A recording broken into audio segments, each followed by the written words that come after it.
Welcome back to Game Over, the most professional, unbiased, neutral observation post-game show in the NHL. Don't have a dog in this fight. I just hope both teams play well. We got a hell of a game, and in my completely unbiased, neutral opinion, the Edmonton Oilers stuck it to the LA Kings like the assholes they are, and they made them look like absolute fools. The Oilers gave them every opportunity to get back in the game. They pulled out a 12-gauge shotgun and tried to shoot themselves in the face, and the Kings still couldn't capitalize. Stuart Skinner let in some of the worst goals I've seen this guy let in his NHL career. Guy, he didn't seal the post. Deneau walked out in front, nobody there. Ekholm, that was probably one of the worst plays Ekholm's had as an Oiler. There was a ton of stuff.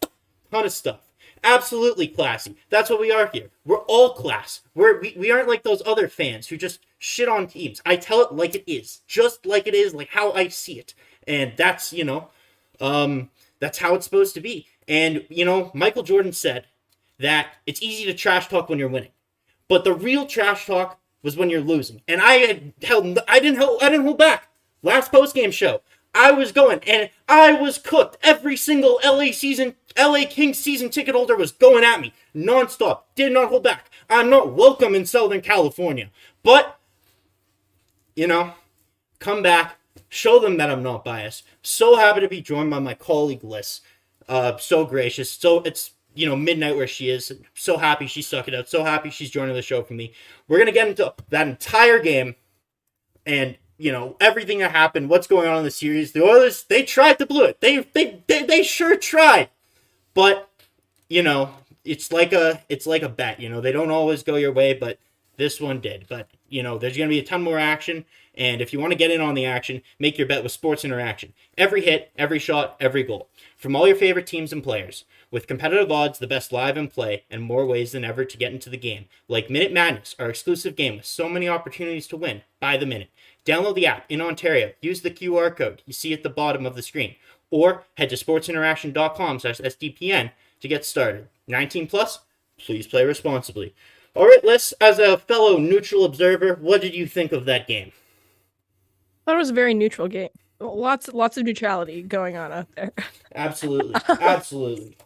For those of you who don't know me, I'm host of Game Over Winnipeg, hence the jersey behind me on the wall. So don't watch a ton of Oilers hockey in this typical fashion. Oftentimes I just watch it to purely enjoy hockey and chaos. And that's a little bit of what I got tonight for sure. And, it's kind of nice and relieving as a non-Oilers fan, as a Jets fan, to know that other teams go through this up and down heartbreak that we go through too, and realize, we're not the only main characters out there. Everyone watches their own team shoot themselves in the foot night after night. But they stuck it out tonight, and it was nice to see that for their sake. I thought there was a lot of fun hockey going on tonight, but that's exactly what I expected. Some good from the LA Kings for sure. Some interesting stuff from some of the goaltenders, but all in all, fun game. Yeah, absolutely. I agree with you. It was totally a fun game. It was almost the exact same script to a T as the last game, right? The Oilers come out in the first. They look like they're an NHL team playing a WHL team. The Kings don't register their first shot till 3 minutes left in the first period. The Oilers were just constantly building on momentum, nonstop. With 10 minutes to go in the first period, the Kings got their first power play. They didn't even get a shot on it. The Oilers were smothering them at every opportunity. The Kings were trying to stay back in that trap. The Oilers were consistently beating them. Derek Ryan scored really early into the game. I grabbed the wrong notebook. That is the wrong notes, okay? I was a little jack leaving after Kane put that empty netter away, so excuse me. Why? There. Are you excited? No, I'm ecstatic. Oh my god. That's not a very unbiased thing of you to say. You're right. Excuse me. I'm like the ESPN people. Everyone thinks I'm cheering for someone, but I'm actually not. I'm just cheering for a good game and whatever. But yeah, the Oilers came in and you knew if you go down 2-0, I swear in a playoff series, all analysts do is they just bring out the percentages. It's the same story every pregame show. If a team goes down 2-0, they lose 86% of the games. If they tie at 1-1, they win 57% of the time. They win the series. You can tell it like a story. But the Oilers come out, they go back to 11-7, which the past two times that they beat LA, they were 11-7. When they went back to 12-6, that's where they saw their matchup problems start again. And it's really funny actually, because the reason the Oilers were going 11-7, earlier in the season was because the bottom six just couldn't carry its own weight, right? Like the Oilers notoriously don't have a lot of depth, blah, blah, blah. The bottom six, not very good.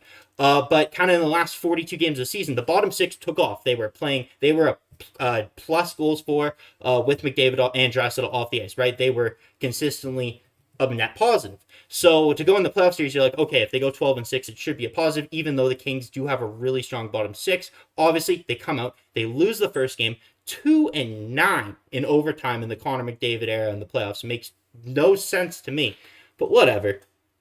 And yeah, they come into this game. They bottom six again. Derek Ryan puts home the first goal off a beautiful Leon Draisaitl stole Carl Grundstrom's soul. He's still lying there on the ice in Rogers Place. He hasn't left yet. And yeah, Derek Ryan tucks home the rebound on Korpisalo. It's 1-0 in that first period was all Oilers. When you were watching the first period, what were you thinking? Like, were you like, how did the Oilers lose this game? Or the last game? Like, are they good? Are they bad? Like, I want to know from a fellow neutral perspective, I guess. So in a very, very neutral response to that question, which is actually funny because I genuinely am neutral in the series. I don't really care. But one thing that I thought was really interesting was just how loose the Edmonton Oilers defense is. And I'm not saying that to be mean because there's some good stuff that comes from it too. And it made for a lot of back and forth hockey because since they don't play like a super solid like trap, like easy on the line or whatever, there's so much more room for LA to, gain the zone a little bit, often through passing, I found more than carrying tonight. But there's also a lot of opportunity for Edmonton to jump on pucks because they're so scattered out there and they're so mobile and they're not stationary on their blue line.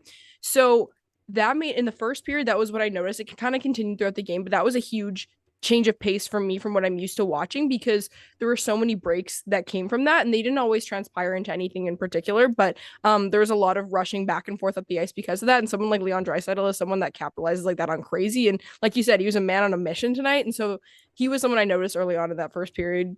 Yeah. Ooh, color me shocked. So surprising that that's a player I noticed, but that was kind of why I noticed him. And it was sort of a theme I saw throughout the game that it's kind of like a high risk, high reward type of, playing with defense because you might jump on the pucks. It's kind of like when you're killing penalties and you throw one of your fastest skaters out there to hopefully jump on a puck that's going up to the defenseman or something. But that was kind of the particular gist of what I noticed in a very, very neutral manner.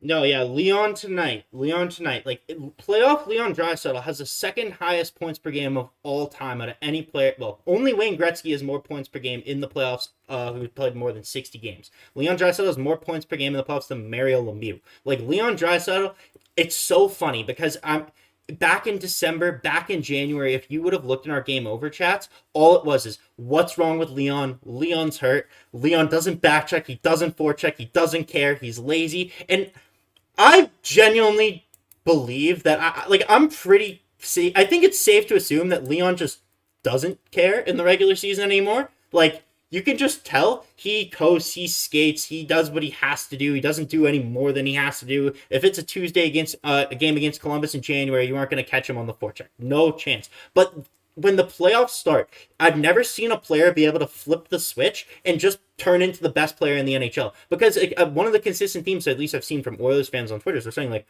we need more from Connor McDavid, right? No one wants to say that out loud because the guy had 153 points and put you on his back like through his entire career. So no one wants to be like pointing to their finger at Connor.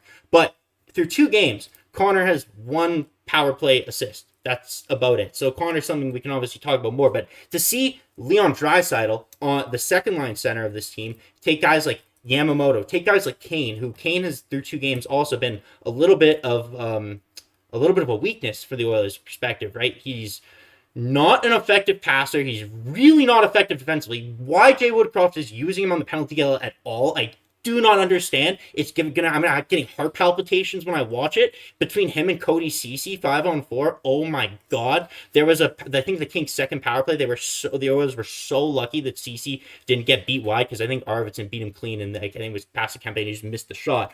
But damn, man.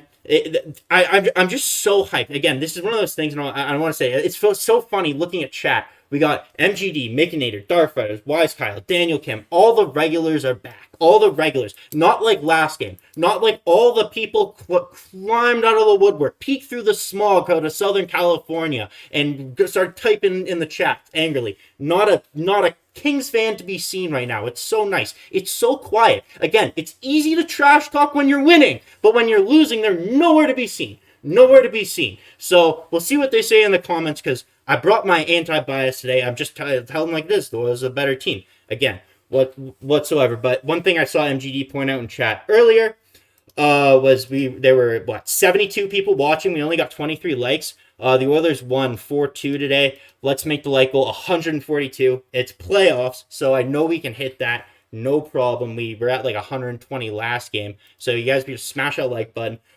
We dress up for the Oilers wins. We dress up for our great takes. You guys, 14 likes right now. Those are Winnipeg numbers. Like, come Yeah. on, you gotta show me that I'm on a bigger market out here. Come on, 14 likes. Let's get after it. Come on. Before we keep going, I do want to tell you guys a little bit about some of the pinned messages that you're seeing in the chat. As a group right now, the Game Over hosts that are in the playoffs, so the elite, Winnipeg, and the two most unlikable Canadian markets, the Edmonton Oilers and the Toronto Maple Leafs. If you disagree with me, like the chat. We're raising money for Alphabet Sports Collective throughout the Stanley Cup playoffs. Alphabet Sports Collective creates a safe and inclusive environment in hockey for folks of all different kinds of sexual identities and gender expressions through education, community building, and mobilization. You can donate to Alphabet Sports Collective using any of the links that are in the chat.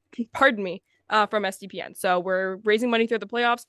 Hopefully, the Edmonton Oilers will be raising money for quite a few more games in a row, at least going to 5 now. So let's get back to it, Zach. So you keep going on your thoughts. You got all kinds of them right okay. now. So, I mean, I think we both agreed that in the first period, I know LA, I mean, you know what's funny about tonight? Not only did the Oilers get the actual win, like, that's awesome, that's fantastic, they also won the deserve to win a meter. So they're actually 2-0 and deserve to win a meter wins. I thought that was a fake thing. LA Kings fans don't know what money puck is. I don't know if they have it down there in the States or what. But, yeah, you guys need to look that up because you guys were getting mad at me for talking about something that just, takes what you saw in the game and puts it into a visual perspective and makes it easier to convey what happened. And oh my God, did I hear it? I've never gotten it after that game like I have before. I'm still amazed. I loved it. If you guys want to come dunk on me, I'll take your clicks all day. Go ahead. Please. I enjoy it. I love it. I thrive that way. But anyways, yeah, so I think we both agree that the Oilers were the better team in the first. They come out of the first 2-0. That power play goal, again, McDavid's pass to Draisaitl on the power play. The power play is automatic. What else can you say? I want to add one more thing about that first period. Yeah. After the first period, obviously 3 shots. Not ideal for a team that kind of wants to punch down the mouth of the Edmonton Oilers right now and go home with a 2-0 lead in the series. 3 shots to open the game, not great. But the Edmonton Oilers were leading in shots and hits, which I thought was really interesting because oftentimes if a team has a ton of hits, it means they're chasing the game pretty hard and they're not able to maintain a lot of possession. To me, it made it seem like the Oilers wanted this more and they were caring more and they were doing more. Whereas it looked like there's a little more complacency in the LA Kings style of play because, not a lot of shots, not a lot of hits. It was a lot of mushy middle, not a lot of everything going on. And kind of to that point, it's funny because the Oilers dominate possession. And again, you can see in the last 10 minutes when they made a shift and tried to sit back, which I'm not a fan of, but we can talk about that later. You can see they're the team that's dominating possession, yet they're the team that's taking more penalties, right? Usually that doesn't make sense. Like, if you look at both games, the Oilers have won the deserved. I don't know exactly the possession numbers. I don't have them in front of me. I can take a look real quick here. But if you look at the game, like, the Oilers controlled 62.8% of the 5-on-5 goals, right? So the Oilers definitely were the more dominant team 5-on-5 throughout the game, or expected goals, sorry. But they are so aggressive when they don't have the puck that it was really funny to see. Well, it wasn't funny. I was pretty pissed off when they started taking those stupid penalties because last game, I was really mad. I was really hot coming in after an overtime loss. So every penalty the Oilers got, like the Kings player was diving in my mind. This game, I was trying to be a little more objective. Again, as you can tell by the suit when I was watching neutral, exactly. When I was watching the Oilers take penalties, like the first penalty by Leon, right? He just slashes Adrian Kempe. He said in the morning, he talked about being more mature, and he just 2-hands Kempe across the pants, like. Obviously, like, maybe you get away with that, maybe you don't, but why you're doing that in the first place, like, you're even risking that, is really dumb. Then, I believe it was Ryan Nugent-Hopkins took the next penalty in the offensive zone. Well, they have the puck. He takes down Drew Doughty. It's very similar to the Hyman offensive zone penalty that happened last game. Then, Leon, nowhere near the puck, trips Quentin Byfield. Like, again, they're really avoidable penalties, but they're just stupid. They're like needlessly aggressive penalties. If you're skating, if I don't even know, those are avoidable. The Kings did. Now, I really don't want to talk about officiating. I really struggle talking about officiating because I don't want to sit here and cry and, whine and whatever. The Kings didn't take any penalties, but I have no problem with any penalty they called the Oilers, and I haven't even talked about the Evander Kane brain dead penalty that he took. I've never seen something so stupid in my life. But it was kind of impressive, actually, that he was able to do that. But in what world would you want to do that? It wasn't even like he screwed something up. It's like, in what world would you lift? But I don't know. It would have been a high. They would have blown it dead for a high stick if you got it in the zone. Like, what are you doing? Like, what was the end goal there? You literally, either way, they were gonna blow that dead. I guess it could go down and a Kings player could touch it and they won't blow it dead. But like, the odds of you doing that are so low. Like, what are you doing? This isn't baseball. What if you took a high sticking penalty? Like, there were so many things that could have gone wrong. I genuinely don't know what he was thinking there. Like, that was just brain dead, stupid stuff. It just kind of goes back to Kane on the penalty kill in the first place. What were they thinking? I know the Oilers led the league in shorthanded goals, so obviously they do cheat for offense slightly on the penalty kill. But yeah, I think the biggest thing for me, and one thing I kind of highlighted, is so at the end of the first, coming out for the second period, it's really easy in the beginning to see, okay, when the Oilers defensemen have the puck behind the Oilers net, there is not a Kings forechecker in sight, right? They can just hang on to it all day. There is no pressure from the Kings whatsoever. The second period starts, and you see the adjustment from the Kings. You can see the forechecker. You can see them kind of abandon that 1-3-1 and put a little bit of pressure on the Oilers. The Oilers end up early on in the second, get 3 odd man rushes. McDavid had a 2-on-1 that was stopped. He took the shot on, not like last game. Bjugstad was robbed by Korpisalo on a cross-crease pass, and I believe Draisaitl as well on like a 3-on-2 or something. But Korpisalo makes all 3 saves, and then the Kings come back, and Ekholm tries to go for the hit. He misses the hit. Bouchard is the only one back on the 2-on-1. Chaos kind of ensues in the defensive zone. Ekholm kind of abandons the front of the net. I think it was just really discombobulated getting back, and Deneau ends up being alone in front, and you'd like Stuart Skinner to have that, to be honest with you, is cover the puck, do some, like, and I get it, it's kind of tough because you had barely seen the puck at that point. It's really funny, though, talking about goaltending to someone from Winnipeg, because that's probably your last concern. Meanwhile, on our show, that's the number one topic, 82 games a year, right? So I don't know. What did you see from Stuart Skinner? I got to start asking you more questions. I feel like I'm just... No, I'm just throwing stuff at the wall and hoping it sticks when it comes to this game. So you keep going.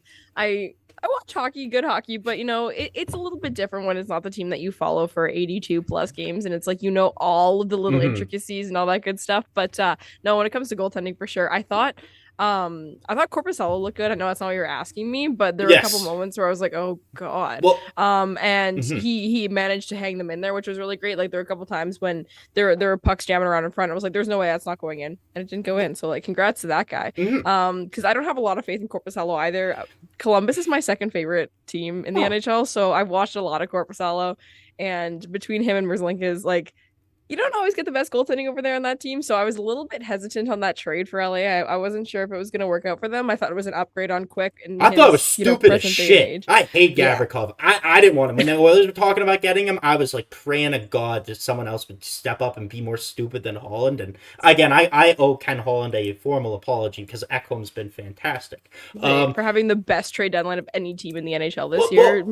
Yes, but this is actually, I'm glad you said that, because, and I saw someone point this out on Twitter, and I think it was a good point, that someone said, I still give Ken Holland a B- at the trade deadline because he should have gotten one more upgrade on the right side defensively. He should have went for someone, I know Gudas was available at the time, obviously Florida ended up making the playoffs, but someone like that capable of playing third pair right shot, because you saw on the Kings' second goal that tied the game, what happened? Vincent Desharnais, the guy, he was in the ECHL like 2 years ago, tries carrying the puck up the ice, turns the puck over, and Gabe Vilardi, Stuart Skinner, you'd like him to seal the post there. Like, I think that was a weak goal, and he puts it home, obviously, and that's the kind of thing, right? You have a guy who's inexperienced, he's 26, he's not necessarily like your regular typical rookie, he's 6'7", he's big, he's kind of like, I don't even know if I want to call him Walmart Joel Edmondson, because I think Joel Edmondson is Walmart Joel Edmondson.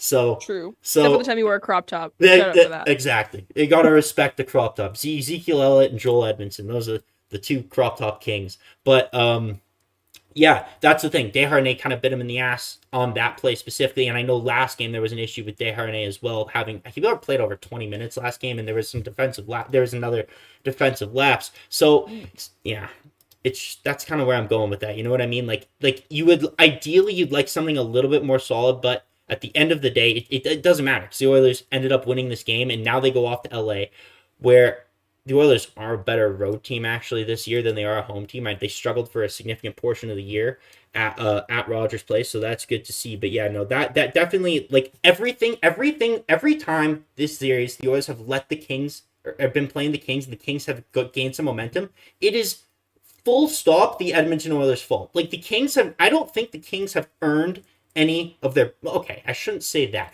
I don't know. I should.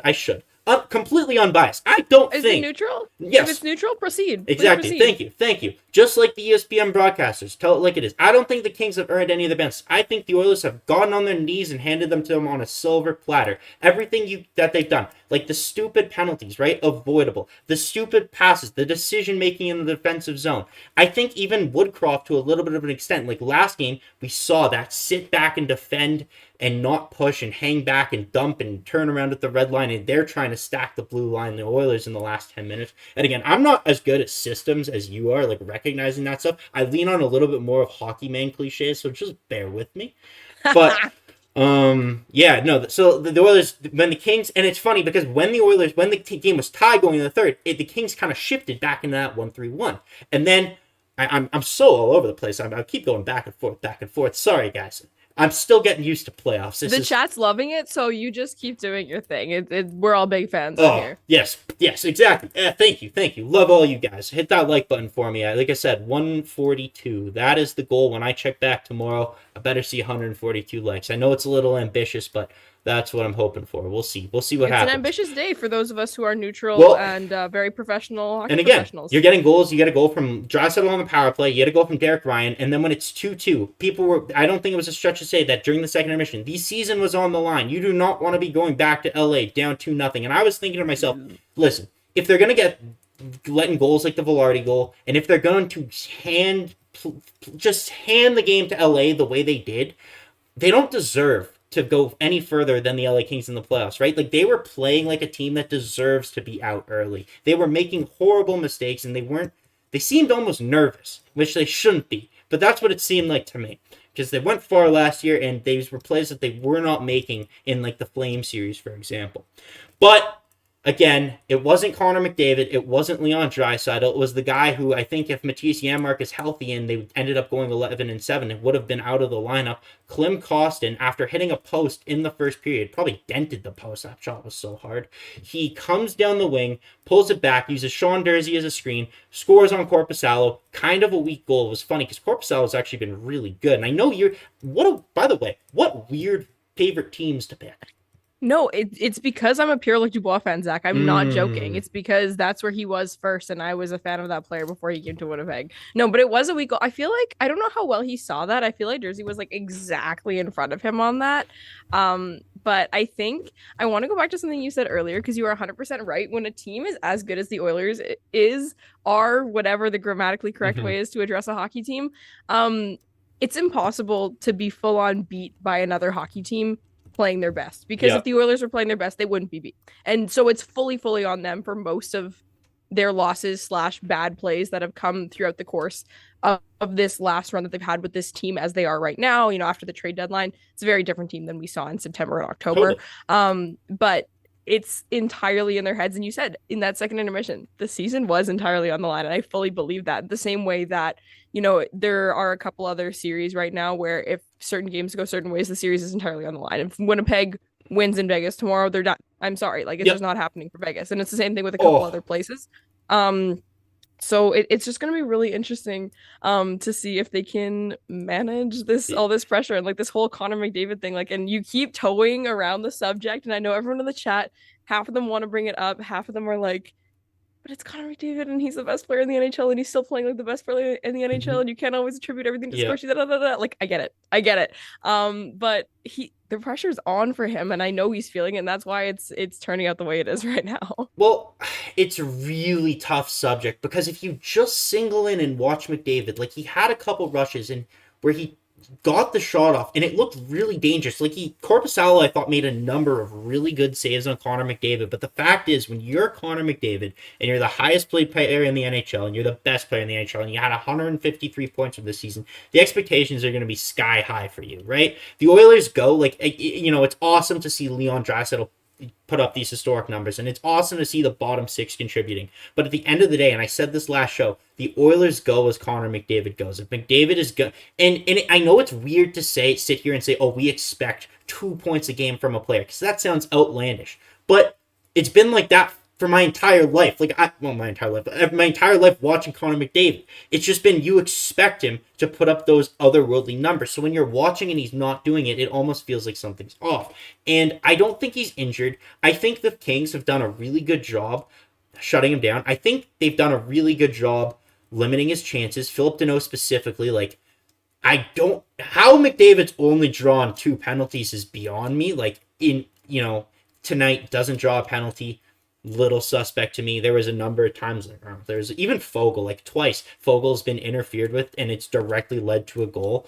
That happened on the first game. There's no one in the world who knows what interference is in the NHL. That's fair. That's fair. I shouldn't, and the Oilers won. I shouldn't start bitching about the refs. But the power plays in this series, exactly. And I like to think that I'm a very neutral observer. But the power plays are 10-4 in this series so far, and I don't think any Oilers fan has an issue with anything that's been called on the Edmonton Oilers. I think it's more just what hasn't been called on the Kings, because the way the Kings play defense and the amount that the Oilers have the puck, you cannot, with a straight face, and I know Kings fans said it last show, you cannot say that the Kings have not committed about an equal amount of infractions. To say they've taken, and again, the Oilers had 4. One of those 4 was an even up call where they had a 30-second power play. They had 1 tonight, essentially, and 2 last game, and they were at the same time. It was a 5-on-3. McDavid drew 2 penalties within 30 seconds of each other, and he has not drawn another call since. That's it. So I think that's a little weird, and I don't think that's a trend that's going to continue. I think eventually there'll be a game where the dam breaks and the Oilers will get 4 or 5 power plays, and you give this team 5 power plays to get 5 power play goals. And that's kind of just what happens. Liz still there? Oh, I think Liz is frozen. So we'll see if she reconnects here. That is weird. I was talking so much, I just... Liz, still there? We gotta talk to the producer. Man, I know we look professional. I know I'm acting super professional. But we still have those technical difficulties. Okay, Liz says she can hear me. So, Liz, you want to try leaving the Zoom call and joining back in? Because you're frozen on my Zoom. And let's see. You guys... It just kicked you out. Oh, now it's me twice. Okay, so let's see if Liz joins back in. Oh, there we go. Am I live? Perfect. Yeah, you got it. We're back. That was a little terrifying, but it's good. I heard the whole thing, so we're good. Keep going. I don't know what I was talking about. I don't remember either. I got a little distracted. I was like, oh god. Yeah, no. I think I was in the middle of tweeting because someone in the chat said something that was so damn funny earlier. They're like, oh, I came for Zach tonight, but I got Mr. Zachary. So I had to go and put that on Twitter because that was hilarious. But we were talking a little bit about reffing and officiating in the infractions, and I remember, obviously, I gotta make everything about the Winnipeg Jets, guys. Like, ahead. I know you're all the same. We all do this. We all remember, and I'm not gonna. I won't gloat, whatever, because you know how my team's doing right now, and whatever. The series where Winnipeg swept the Edmonton Oilers a couple of years ago, in the bubble playoffs, Connor McDavid, I think, drew 1 penalty. No penalties, I don't think. No penalties. Okay, that's what it was. Yes. Yeah, and so it almost makes me feel like it's a little bit of an overcorrection. I noticed at one point, and I wrote this down, when the Edmonton Oilers were on the penalty kill. I didn't think Connor McDavid killed penalties, but he plays everything. He's so dangerous killing penalties. So he was out there, and there was like a clear whatever attempt, and Connor McDavid had the puck like near the LA blue line. He was triple teamed. Like, this man has people on him at all times, as he should. Like, I'm not faulting the LA Kings for this. And when I was doing like all my series previews or whatever for the year, it was like, to me, this series came down entirely to line matching, because I was like, if it's not if it comes down to like skill across the board, like literally everything, the Edmonton Oilers check more boxes than the LA Kings do. But you talked about Philip Deneau. We know Anze Kopitar is capable of a lot of good things. I was really interested to see how they were going to manage the lineup, and that's always an issue with certain teams that are really top heavy. And if they stack too much or if they don't stack enough, then things get weird with the line matching and all that good stuff. But he's got good players stapled to him. He doesn't have like guys who are just defensive forwards who know how to manage that situation so well. He's got guys who are supposed to be there to score. And naturally, I feel like those guys tend to let up a little bit more because they're looking to cheat offense a little bit and all those things. They're not the guys who have that, I make $900,000 a year and I'm here to only stop Connor McDavid. They're like, I also have to score a bit too. Mm-hmm. So you'd think that in a series like this, there would be a little bit more opportunity for even, a little bit too loose of a stick that gets caught under a skate because he's exploding away from you and all that stuff. So it is interesting to me. I'm not one to think there's a conspiracy against him from the NHL, but I do think they're being deliberate with it. Well, I do think they are. I'm not sure you would know this or not, because this is like a theory amongst Oilers fans and Oilers media. But essentially what the belief is that the refs, it kind of leans to that game management. The refs understand and know how deadly the Oilers' power play is. And they don't want to be responsible for impacting the game. They don't want to be responsible for a guaranteed goal against on the other team. So they aren't going to call all the penalties that they would for the other team on the Oilers in situations. If the Oilers are up 3-1 and a trip happens, like you saw, the Desharnais, I think, took a slash mile follow really late in the game. Like, that was blatant, as blatant as you could be. I don't care if you're a rugby fan and never watched hockey a day in your life. Like, that is obvious. And they didn't call it, right? It was a tie, or the Oilers were up 3-2 at that point, and they knew if the refs called that, the Oilers were going up 4-2, and it's over. So they don't call it. Essentially, they know how good McDavid is. And then another thing that I've heard people say is sometimes the refs just are caught watching Connor McDavid because he's so fast, he's so dynamic that they're just watching. And they're a little mesmerized. And they don't even realize, so they don't see it in time. And that's kind of what happens. But those are the two best explanations, at least, I think, from my perspective, that I've heard. Because, again, I know it's not like, oh, we want the American team to win, whatever. Like, I know it's I'm not That's crazy. My favorite conspiracy, because it's a lot. It's a lot. Yeah, exactly. No, but I feel like that's not hard to believe. Like, personally, like, again, neutral. I think that sometimes we galaxy brain reffing in the NHL, especially, maybe it's because I spend too much time around Leafs fans, where it just seems like everything has like an extra subliminal plot from the NHL's conspiracy, whatever. But I do think it is fair to think that they may be worried about over impacting the game. And someone made a really great comment in the chat. I'm not wearing my glasses, so the username is a bunch of characters and I don't want to screw it up. But basically that the refs are trying not to affect the game, so they're affecting it by not making calls. And I feel like that's not an unreasonable perspective to take on things. But my thing on that is that it doesn't matter who draws the call there, because McDavid goes out on the power play. So the fact that McDavid himself is drawing so few, I guess they don't want to call power plays at all, but like, I feel like if there was a super, super blatant one on McDavid himself, they would be just as inclined to call it as a super blatant penalty on, like you said, who is it? Janmark? I don't even remember who you said. I'm all over the place as well. Desharnais. Whoops. Mm-hmm. No, not even the same position or person. But yeah, like, I feel like, I don't know, maybe I'm just trying to play a little bit of a devil's advocate to get you more fired up or something. I feel like it's a little bit of a conspiracy, but I do understand that if you're a ref and trying to manage the game, you'd be like, oh God, if I call 5 penalties, they're going to score 5 goals. And that's not what I want to happen. So I get it. But I mean, I feel like sometimes you got to call it how you see it. And I do think the Oilers play a little bit more of an undisciplined game against the LA Kings than the alternative. But I don't know. That was a whole lot of mumbo jumbo to just say the same thing that you did, but with a little bit more reservation and, dare I say, neutrality. Yes, thank you. And I think you made I really liked your point earlier when you said that, like, they, the Oilers had the puck more, but they also had more hits. And I just think the Oilers are playing so intense and they're feeding off the crowd and they're so fired up for the playoffs that they, like, it's coming out in the penalties that they're taking. Like, they're undisciplined, stupid, kind of not thinking penalties, like if they're aware of what's going on, if they're more situationally aware, if they're kind of moving their feet, if they're skating a little harder, you don't have to stick your stick out, whatever, I don't know. But at the end of the day, the penalties have been a big talking point amongst Oilers fans just because there has been such a wide disparity. And it's also the timeliness of the penalties, right? Like last game, the Kings won it on a power play in overtime when there was a missed call right before, so Oilers fans were mad about that. And I watched that tripping call, Mhm. I think 45 times on Twitter, like the broken stick one. I I watched that one so many times. I know it's not the one you're talking about, but like that power play. Oh my God. Because again, I was like, I don't want to be a conspiracy theorist, whatever. Like, so I need to be objective and neutral about this. And I watched it and I was like, I have no idea what happened here. I genuinely don't. Are you team broken stick? Oh, man, during the game, I was team dive. Like, I was so mad.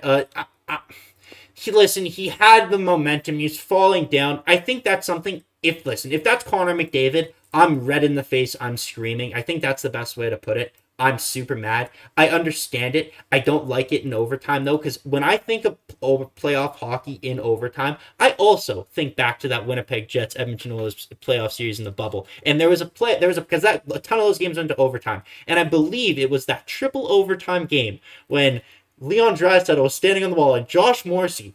Like, I don't think I've ever seen a more blatant holding of the stick in my life. Like, Josh Morrissey was water skiing from Leon Draisaitl's stick for a solid 10 seconds. Even Friedman, who doesn't talk about the refs in intermission, is like, you gotta make that call. Like, come on. Don't make the call. Obviously, Kyle Connor scores and the Jets win that series, but that was a long time ago. I remember I wasn't even excited. I was so tired.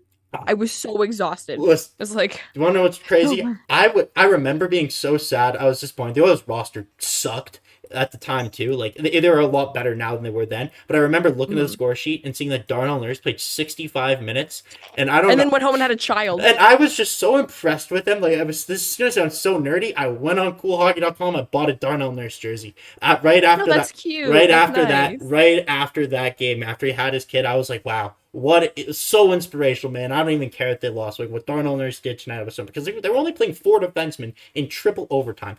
Again, this game happened a long time ago, but yeah, no, I haven't. Obviously, I still haven't forgotten about it, but yeah. No, I literally watched the game 3 highlights from that game 2 days ago, so I also haven't forgotten about it. Well, and this is the thing. So my standard when I'm thinking of overtime playoff calls is that holding the stick. Like, if you're willing to let that go, that what Josh Morrissey did there, you're willing to get everything going. There's a great example earlier tonight in the Hurricanes Islanders game, right? That high stick at the refs right there. They let that go. So you let that go. And the slash that broke Teuvo Teravainen's hand. Exactly. You let shit like that go constantly, and then you call the most ticky-tack, like, borderline call. Like, it's a 50-50. If they don't call it, you're like, okay, fine, they didn't call it. If they call it, in January, you're like, okay, fine, whatever they call it. But playoff overtime, are you kidding me? Like, after, giving them, especially because, yes, and again, that was a penalty earlier, but with 2 minutes left in the game, you put the Kings on the power play in the third period to tie the game, to give them a 6-on-4 advantage, and call Evan Bouchard. They were on a power.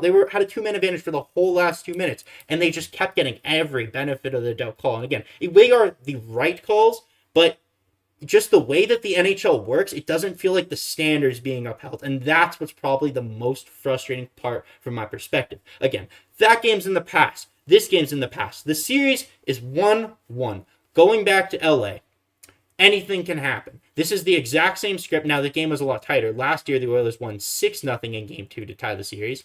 So, it's definitely a different series. This Kings team is a lot better. We'll see what happens with Fiala. There's been no updates in that regard if he comes back. Because if he comes back, all of a sudden, the Kings are significantly more dangerous, right? Yeah, that's a big ad. So, going back to LA, I think the Oilers are a better road team. I think I was thinking about this game, might be good for Stuart Skinner to get on the road, because he still looks a little nervous to me. This is just his second ever playoff game. I think it was good for him to get a win under his belt. Now he has a win, he has a loss, he has 2 games at home, he's letting some weak goals, he's bounced back, he knows it's possible.